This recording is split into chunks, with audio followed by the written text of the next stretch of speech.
we finally got the Sonic game that we've all been waiting for. About 5 years ago. It's called SpeedRunner. Yeah!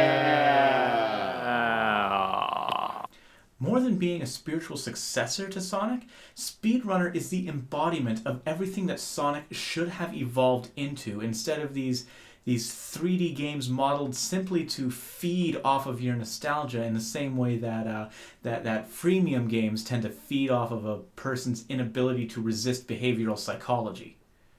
If you have ever played the old Sonic games in multiplayer, you either hated it or you were Sonic. He was like Jeff Goldblum on speed. Uh-oh, they're closing up on us. Is that closing? Shut up, shut up, shut up! Go faster. Must go faster.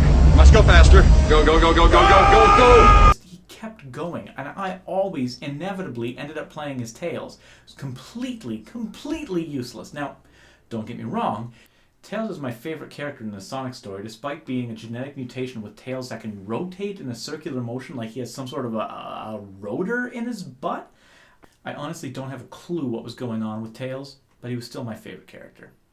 Now, if you've ever played the multiplayer for SpeedRunner, you'll know that this instead is an elimination-based competition to move faster than your opponents and eke them out of the screen the way that Sonic did to Tails so many times. Now, like I said, this is the logical direction that the Sonic games should have taken. Just give each of the characters their own special abilities to give them an edge against the others. Give Sonic the ability to absolutely dominate on the straightaways. Let Tails get 2 power-ups from each of the boxes. Amy can use her hammer to swing on edges to maintain speed. Knuckles can tackle. Rabbit can use her robotic arm and legs to climb straight up scalable walls. Shadow can have a one-use ability that lets him jump ahead of the lead player. Sally can unleash her subjects to slow down opponents. Antoine can speak French, and Rotor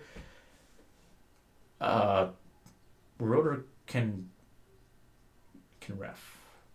You see, even in this dynamic, Robotnik, or Eggman if you want to be a bully, he has a place in all of this too, because in the single-player campaign, you're trying to stop some guy who's like dropping bombs everywhere. Just make them like, the robot duck holding thing that makes the animals into robots.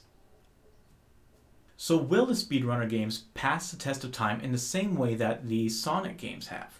And the short answer is no, not a chance. I mean, in my opinion, these games are significantly better than the original Sonic games. And yet, I know that they will not stand the test of time because when Sonic originally came out, this was sort of when video games were starting to become a really big thing. Gaming was still young, and it introduced many kids to video games for the first time. This is why we can have 2 more Sonic Boom games come out after the original that scored a 1.5 on Metacritic.